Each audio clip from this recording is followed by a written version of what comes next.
में जहां ऐसा लगता है जैसे कानून के नाम पर जंगल राज चल रहा हो। ये दाग दाग उजाला, ये शब गजीदा शहर, वो इंतजार था जिसका, ये वो शहर तो नहीं। मैं इस सदन से दुनिया भर के अल्पसंख्यकों की आवाज उठाना चाहती हूँ, खास तौर पर हमारे पड़ोसी देश बांग्लादेश में। संविधान की किताब तो है पर इसे चलाने वालों का ईमान गुम हो गया है। और मुसलमानों पर जो कहर टूटा है वो किसी से छुपा नहीं है।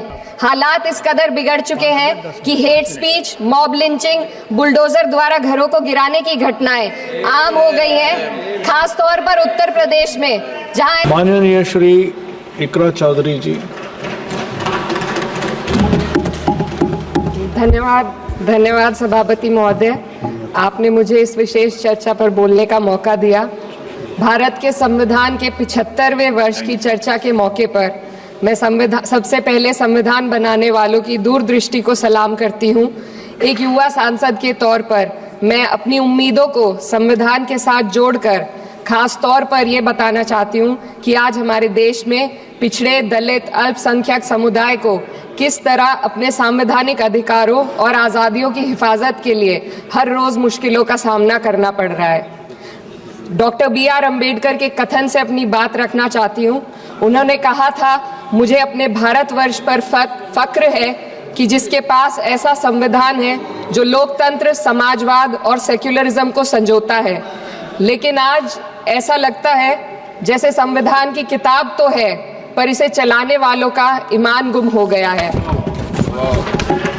आज हिंदुस्तान में हर वर्ग को किसी न किसी चुनौती का सामना करना पड़ रहा है, मगर अल्पसंख्यक, खासतौर पर मुसलमानों पर जो कहर टूटा है वो किसी से छुपा नहीं है। ये लोग सिर्फ अपने मजहबी पहचान की वजह से निशाने पर हैं। संविधान का अनुच्छेद 15 कहता है कि किसी भी नागरिक के साथ धर्म, जाति या किसी और वजह से भेदभाव नहीं होना चाहिए, लेकिन हकीकत इसके उलट है। हालात इस कदर बिगड़ चुके हैं कि hate speech, mob lynching, bulldozer द्वारा घरों को गिराने की घटनाएं आम हो गई हैं, खास तौर पर उत्तर प्रदेश में जहां ऐसा लगता है जैसे कानून के नाम पर जंगल राज चल रहा हो। संभल में जो हुआ वो सबके सामने है। पुलिस के संरक्षण में निर्दोष लोगों की हत्या की गई और सरकार ने चुप्पी साध ली। अल्पसंख्यकों पर हिंसा बढ़ती जा रही है, मगर सत्ता में बैठे लोग या तो आंखें मूंदे हुए हैं या फिर इन घटनाओं को बढ़ावा दे रहे हैं। हद तो तब हो जाती है जब न्यायपालिका की बात भी अनसुनी कर दी जाती है। सुप्रीम कोर्ट ने मॉब लिंचिंग पर 11 सूत्रीय निर्देश जारी किए थे। इसमें साफ कहा गया था कि राज्य सरकारें और पुलिस इस तरह की घटनाओं को रोकने और दोषियों पर सख्त कार्रवाई करने के लिए जिम्मेदार हैं, लेकिन आज भी इन निर्देशों पर अमल नहीं हो रहा है। हाल ये है कि मॉब लिंचिंग को रोकने की बजाय सत्ता में बैठे लोग आग में घी डालने का काम कर रहे हैं। उनकी जुबान से ऐसी बातें निकलती हैं जो नफरत को और बढ़ा। साल की शुरुआत में ही कई राज्यों में दुकानदारों को अपने नाम बोर्ड पर लगाने के लिए मजबूर किया गया। इसे सेहत और सुरक्षा के कानूनों का हिस्सा बताया गया, मगर असल मंशा कुछ और थी। ये कदम खास तौर पर मुसलमान दुकानदारों को निशाना बनाकर उठाया गया ताकि उनकी रोजी रोटी पर चोट की जाए। पिछले हफ्ते मुरादाबाद में एक मुस्लिम डॉक्टर को हिंदू बहुल्य मोहल्ले में घर खरीदने पर विरोध झेलना पड़ा। वजह बताई गई कि इससे मोहल्ले की सामाजिक शांति बिगड़ जाएगी। अब आप ही बताइए, क्या ये वजह सही है, जायज है?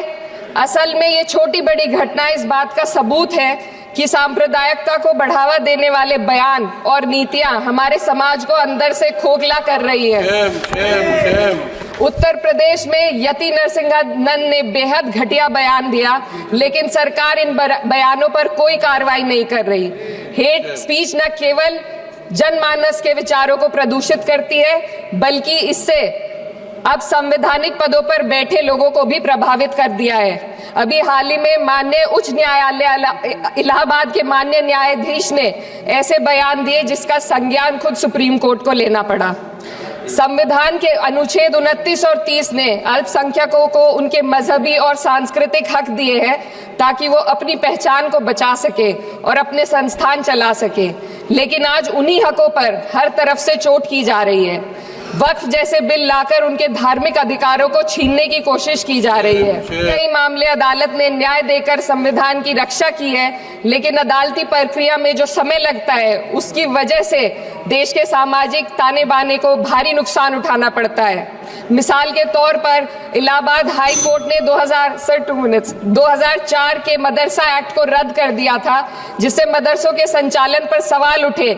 हालांकि सुप्रीम कोर्ट ने बाद में इस फैसले को पलट दिया और एक्ट को वैध करार दिया, लेकिन इस प्रक्रिया में जो समय लगा उसने अल्पसंख्यकों को बेचैनी और संघर्ष के दौर में डाला है। इसी कड़ी में प्लेसेस ऑफ वर्शिप एक्ट 91 भी आता है और कई अन्य अधिकार, उन्हें भी इसी तरह अदालती लड़ाइयों में उलझाया जा रहा है। ये स्थिति न केवल अल्पसंख्यकों के अधिकारों की राह में रुकावट है, बल्कि justice delayed is justice denied जैसी कहावत को सिद्ध करती है।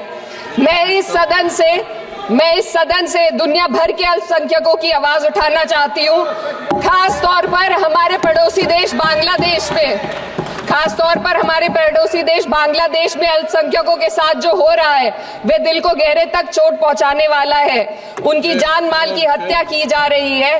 बांग्लादेश हो या हिंदुस्तान हो या कोई और देश, अल्पसंख्यकों की सुरक्षा, इज्जत और अधिकारों की हिफाजत हर सरकार की सबसे पहली जिम्मेदारी होनी चाहिए। मैं इस सदन से अपने देश के अल्पसंख्यकों के साथ बांग्लादेश के पीड़ित अल्पसंख्यकों की आवाज को एक साथ उठाना चाहती हूँ। ये वक्त की पुकार है कि हम सब मिलकर ये सुनिश्चित करें कि किसी भी इंसान को उसकी पहचान या मजहब के कारण डरकर जीने पर मजबूर ना होना पड़े। जहाँ हक छीने जाते हैं वहाँ अमन खो जाता है। ये बात हर सरकार को समझनी चाहिए। अगर हम सच में अपने संविधान का सम्मान करना चाहते हैं तो हमें नफरत और भेदभाव को खत्म करना होगा। हमें ये दिखाना होगा कि ये मुल्क हर वर्ग, हर जाति, हर धर्म और हर समुदाय का है, और जब तक ऐसा नहीं होगा तब तक संविधान की आत्मा सिसकती रहेगी। सर, अपनी बात को खत्म करते हुए मैं एक शेर अर्ज करना चाहती हूँ। ये दाग दाग उजाला, ये शब गजीदा शहर, वो इंतजार था जिसका, ये वो शहर तो नहीं, लेकिन